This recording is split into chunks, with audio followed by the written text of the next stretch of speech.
Do 1.000 a 1 milhão, sem cortar o cafezinho. Tiago Nigro. Não basta ter ou ganhar dinheiro, é preciso saber lidar com ele, considerando sempre os sentimentos e o comportamento das pessoas em relação às suas finanças. Assim, será possível administrar e multiplicar o dinheiro para ter prosperidade e abundância. Nesse resumo, você terá acesso às 3 dicas principais para quem quer investir e poupar a longo prazo, adquirindo a inteligência financeira que tantos buscam. Dica 1. Gastar bem. A maioria das pessoas que começam seus estudos em busca da riqueza pensa que só serão necessários alguns poucos dias de dedicação máxima para sair da estaca zero e chegar ao primeiro milhão. Elas começam muito animadas, seguindo todos os passos necessários, até que o desânimo logo bate à porta e a vontade de continuar desaparece. Tentamos acelerar passando do 0 ao 100 antes mesmo de avançar pelo 1, 2, 3 e assim por diante. Sem passar por todos os degraus necessários, é impossível chegar ao fim da jornada e nossa força de vontade acaba ficando pelo caminho. O perfil do poupador brasileiro demonstra que o exercício de pensar em longo prazo não é algo firmado em nossa cultura.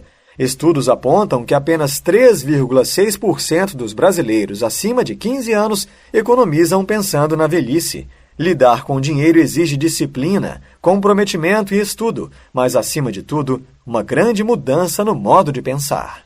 Trilhar o caminho rumo à independência financeira não se trata apenas de ganância ou amor excessivo ao dinheiro, como muitos pensam. Ao contrário, pode ser essencial para encontrar equilíbrio emocional nas mais diversas áreas da vida. É poder ter um conforto extra em casa, alimentar-se bem todos os dias, ter a possibilidade de planejar uma viagem. Agora, falando de forma prática, a fórmula da independência financeira é muito simples. Trata-se de uma ferramenta constante em que o valor dos rendimentos de suas aplicações é maior ou igual aos seus gastos. Quando isso acontece, é possível afirmar que você não é mais obrigado a trabalhar pelo dinheiro, pois nesse estágio, o seu próprio capital acumulado fará o exercício de gerar uma renda mensal capaz de cobrir quaisquer despesas.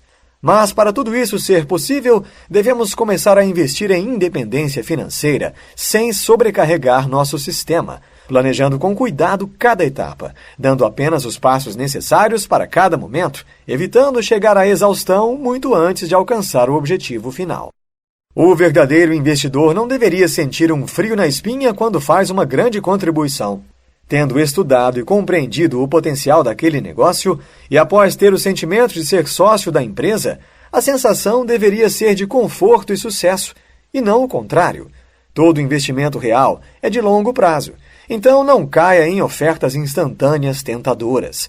Antes de qualquer decisão, sugiro que você avalie qual é o seu perfil e, com base nessa reflexão, pontue quais passos precisa tomar para, o mais rápido possível, tornar-se um investidor de verdade, assim percorrendo um caminho seguro rumo ao seu primeiro milhão. Você é um aspirante? Ainda não consegue investir. Não tem a consciência de que precisa investir o que ganha. É o famoso poupador, que até pouco tempo só conhecia a caderneta de poupança. Acabou de descobrir as maravilhas do Tesouro Direto e, por isso, não deixa a renda fixa. Você é um especulador iniciante? Negocia ações sem pensar no valor da empresa, mas apenas no preço da ação. Não investe na empresa, pois encerra sua posição todos os dias no pregão. Acredita que a sorte faz parte do mercado de ações. Fica viciado no jogo. Corre risco de falência ao operar diversas vezes. Você é um investidor. Nunca compra ou vende ações baseado no preço delas no momento, mas sim nos fundamentos da companhia.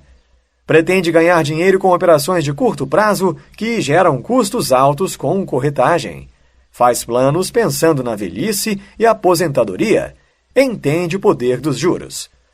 Avaliar nosso estado inicial ajuda a entender de qual ponto partimos e quais metas são realistas para nós. Traçar objetivos alcançáveis e superá-los um a um torna a jornada muito mais produtiva e faz com que novos hábitos sejam criados. Engana-se quem acredita que na caminhada de investimentos não se perde de vez em quando. Avaliando pelo lado do comportamento, talvez chegaríamos à conclusão de que uma pessoa que não é frágil e consegue resistir a essas perdas e dificuldades é alguém resiliente, certo? O significado de progresso, porém, afasta-se da resiliência, pois essa palavra apenas denomina algo que é capaz de voltar à sua posição original após, por exemplo, um trauma. Mas sabemos que viver nada mais é do que estar em constante caos. Por isso, precisamos buscar a antifragilidade. Ela pode ser uma âncora importante na busca da riqueza, pois ao compreendê-la, o investidor começa a desfrutar das constantes dificuldades e desafios, buscando seu amadurecimento e crescimento técnico. Outro fator importante a ser falado é que estar em uma ou outra fase financeira não tem a ver com idade e profissão, mas com o que se faz naquela etapa da vida, e com o reconhecimento de quais passos devem ser dados para atingir o próximo nível.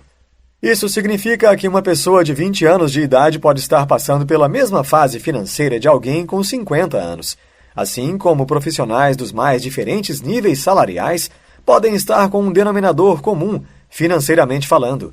O mais importante, no entanto, é entender o que precisa ser feito para o bem da evolução e como será possível chegar ao próximo degrau. Reconhecer a si mesmo e entender os desafios de cada uma das 4 fases financeiras descritas a seguir são um bom ponto de partida e podem prover o suporte necessário nas suas primeiras metas rumo ao milhão. Fases para a liberdade financeira. 1. Endividado. Quem só possui dívidas não consegue adotar uma estratégia de crédito consciente. Para avançar de fase, precisa aprender a gastar melhor, comprar barato, estudar maneiras de anular a sua dívida o quanto antes, sem desperdício de dinheiro. Muitas vezes, quem vive esse momento deixa de procurar a saída por pensar que talvez não exista. Entretanto, o próprio sistema financeiro oferece parte da solução, com feirões para renegociação de dívidas. Ao mesmo tempo, devem ser buscadas maneiras de aumentar a renda, como batalhar por uma promoção, buscar um serviço extra nas horas que antes seriam de folga ou partir para o empreendedorismo, mesmo que de forma limitada. 2. Pequeno investidor. Já ganha um pouco mais do que gasta, mas ainda não consegue se planejar para guardar uma parte da renda. A pessoa que vive essa fase, para evoluir, precisa aplicar sem riscos o dinheiro que sobra e deve aprender a fazê-lo de uma maneira mais eficiente e rentável em comparação à maioria das pessoas. 3. Foco no longo prazo. Nessa fase, o indivíduo está olhando para além do curto prazo. Suas metas não são o celular novo ou a reforma da casa no fim do ano. Ele está com as contas em dia, tem seu fundo de emergência preparado e sendo constantemente reposto, e começa a refletir sobre o futuro do seu caixa. Passa a procurar investimentos que exigem comprometimento duradouro e muitas vezes potencializam-se ao longo do tempo. O foco deixa de ser apenas o ano seguinte, mas a aposentadoria dali a algumas décadas. Esse investidor já sabe que, em certo momento da vida, o salário vai deixar de entrar, mas os gastos fixos permanecerão. 4. Liberdade financeira. Para quem está nessa fase, é possível, por exemplo, começar uma etapa empreendedora, na qual se aposta em um negócio mais sólido, algo que sempre foi um sonho por puro prazer. Quem tem o futuro garantido tem condições para, se assim desejar, entrar em uma fase financeira familiar ou social. A tendência é que quanto mais temos, mais desejamos compartilhar, com consciência, claro. É também possível que cresça em nós a necessidade de deixar um legado. Afinal, não é apenas sobre dinheiro que estamos falando, e sim sobre felicidade. Agora que exercitamos um pouco a mente com autoanálise, chegou o momento de, na prática, partirmos para o milhão. É parte fundamental do processo que você entenda em números como isso funcionará, pois a transparência consigo mesmo ajuda a criar hábitos que irão impulsioná-lo a buscar novos ganhos que acelerem a chegada ao seu objetivo final. Muitas pessoas dizem guardar dinheiro, mas isso não significa investir dinheiro. Entretanto, quem poupa está apenas guardando dinheiro, enquanto quem investe aumenta a cada mês o seu patrimônio. O primeiro passo para descobrirmos alguns de nossos erros financeiros mais comuns está na elaboração da planilha de orçamento. Ao longo da sua vida, você se deparou várias vezes com modelos de controle de gastos que exigiam seu total empenho e paciência para descrever o que é fixo ou variável, para onde vai cada centavo em comida, transporte, educação e lazer, entre outras coisas. Esse tipo de planilha é muito útil, mas uma de suas falhas é que ela não mostra de forma clara e é extremamente cansativo de atualizar. Isso faz você desmotivar-se e perder controle. Não existe regra única para todos quando se trata de orçamento familiar, mas entendo que muita gente necessita de alguma direção ou de um objetivo claro para começar a organizar a vida financeira. Por isso, caso você ainda não tenha muita ideia de como estruturar o seu consumo mensal, parta do princípio de que os gastos essenciais devem ocupar, no máximo, 50% de sua renda. Separados os gastos mais importantes, cerca de 10% devem ser distribuídos para outros gastos não essenciais e pelo menos 30% para investimentos. Os últimos 10% devem ser sempre liberados para serem torrados, ou seja, podem ser gastos com o que você quiser com total liberdade, como compras ou lazer. Afinal, como disse anteriormente, viver apenas para trabalhar e guardar dinheiro é quase impossível. Gastar dinheiro é muito bom, mas gastar quando se tem dinheiro é muito melhor. As pessoas empobrecem muito mais pela falta de conhecimento do que pela falta de dinheiro. Muitos vivem apenas antecipando sonhos e acabam não desfrutando deles no momento correto. E mais importante, com total tranquilidade. É natural que a quantidade do nosso dinheiro seja menor do que os nossos sonhos. O brasileiro se acostumou a achar normal parcelar tudo e não colocar na ponta do lápis os custos desse hábito. O problema é que essa falta de conhecimento sobre finanças, juntamente com o apelo emocional de certas compras, faz com que milhares de brasileiros tomem decisões de altíssimo impacto financeiro. Alguns dos impactos que podem afetar grandemente as suas finanças são: fazer viagens de custo altíssimo, financiar um carro novo, ter filhos sem planejamento e financiar a maior parte do seu imóvel. Agora chegamos a um ponto muito importante. Segundo o autor, não é cortando o cafezinho que você chegará ao milhão, mas realizar financiamentos altíssimos pode sim atrapalhar todo o seu planejamento. O raciocínio é simples. Nenhuma empresa ou instituição coloca um bem em suas mãos ou empresta dinheiro porque é boazinha. A moeda de troca são sempre os juros, e pagar os juros é o que diferencia os ricos dos pobres. O pobre paga juros para sempre, o rico os recebe. O autor parte do princípio de que é bastante difícil conseguir investir um valor apropriado mês após mês, já que as parcelas do financiamento comprometem uma grande parte do seu dinheiro. O melhor modelo de planejamento para a sua renda será sempre aquele que você mesmo aprendeu a construir. Encontrar o equilíbrio entre seus gastos, investimentos e prazer pode ser difícil, mas as perguntas a seguir podem fazer toda a diferença na hora da compra, auxiliando você na sua tomada de decisão. Por isso, sempre se pergunte: de que lado estão os juros? Do seu ou do banco? Esse sonho pode ser adiado para ser desfrutado com mais tranquilidade no futuro? Com essa decisão, você ainda conseguirá investir pelo menos 30% da sua renda por mês? A motivação para este gasto é realmente importante ou é apenas um ato consumista? O que eu irei comprar pode esperar até que eu avalie melhor a forma de pagamento? Ou estou com muita pressa em comprar para satisfazer a minha vontade? Dica 2. Investir melhor. As pessoas, ao decidirem se vale a pena investir recursos em uma determinada aplicação, olham primeiro para o rendimento. Se ele for bom, passam para a próxima etapa, a de verificar outras condições. Caso contrário, a aplicação é desconsiderada. Entretanto, esse comportamento é errado. Para descobrirmos se o rendimento de uma aplicação é satisfatório ou não, temos que recorrer a uma projeção, onde devemos analisar 3 pontos: risco, liquidez e rendimento. Nunca é tarde para começar a investir melhor, mas quanto mais tarde isso é feito, mais caro fica se aposentar. É como se você chegasse numa loja e tivesse dinheiro para pagar à vista. Quanto maior a entrada, menores os juros e maior o desconto. Pense na sua aposentadoria como um produto que você financia. Quanto maior a entrada, menores ficam as prestações. Todas as vezes que você se deparar com uma situação em que é necessária uma decisão relacionada a investimentos, precisa entender que, por mais clara a referência que temos sobre algo, devemos investir o dinheiro apenas naquilo que entendemos de verdade.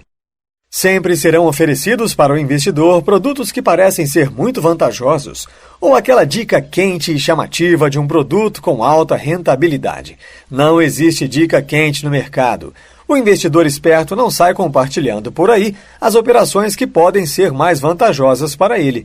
Se não entendermos bem do que se trata, como vamos poder avaliar o efeito real do investimento no longo prazo? Pode até ser que no curto prazo a aposta em algo novo e desconhecido dê certo, mas um susto no futuro pode fazer com que a perda seja muito maior do que os ganhos acumulados. Encontre os melhores investimentos. Com o aumento da procura por investimentos melhores que a poupança, a oferta de serviços financeiros cresceu. A seguir, listamos 5 dicas bem práticas para quem está começando. Bancos. As instituições bancárias brasileiras por muitos anos reinaram como opção única. Isso acabou criando organizações que não precisavam considerar o cliente, pois todo o sistema havia sido planejado para tirar o maior dinheiro possível do pequeno poupador, que se endividava.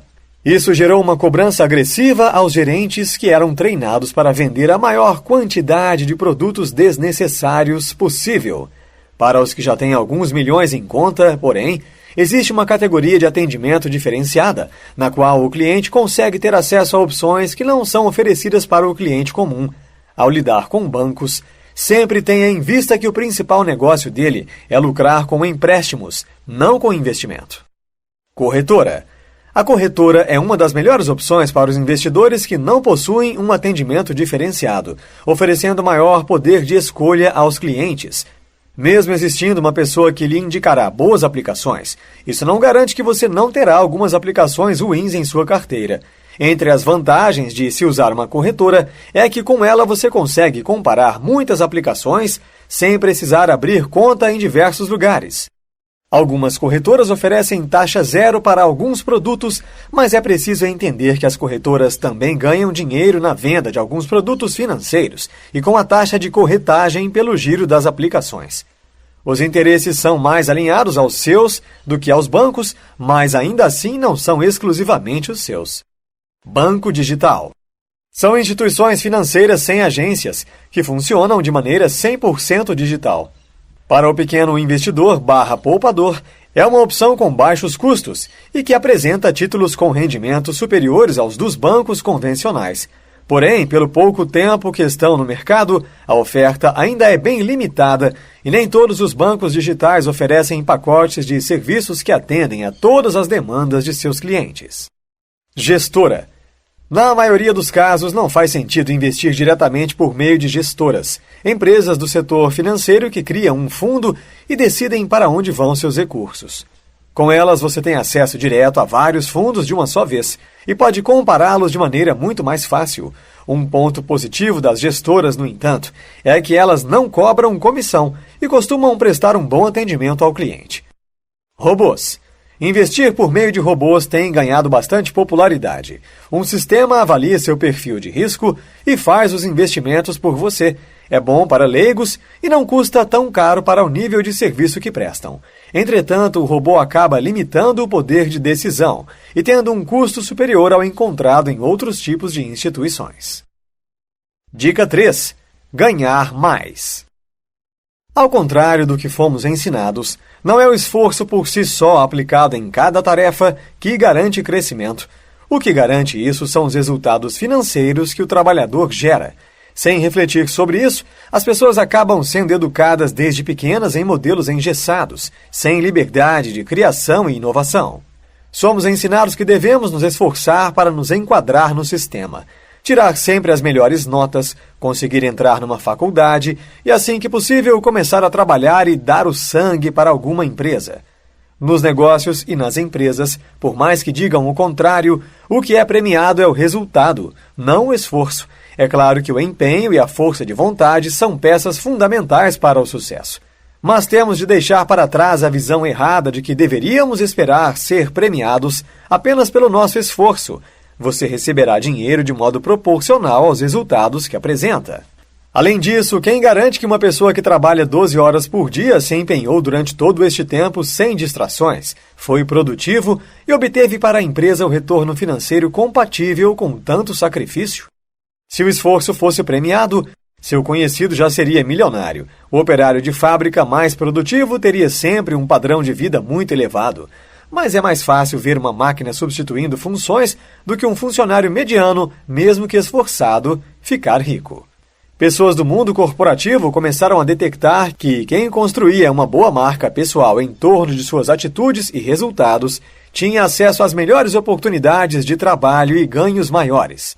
O que essas pessoas fazem é uma espécie de marca pessoal que as distancia do padrão médio encontrado em seu ambiente de trabalho, fazendo com que sejam mais requisitadas. Para entender como anda sua marca pessoal, pergunte a si mesmo, refletindo sobre seus talentos e habilidades, as mesmas perguntas que gerentes de marcas como Nike, Coca-Cola ou Natura fazem. O que o meu produto tem que o torna diferente?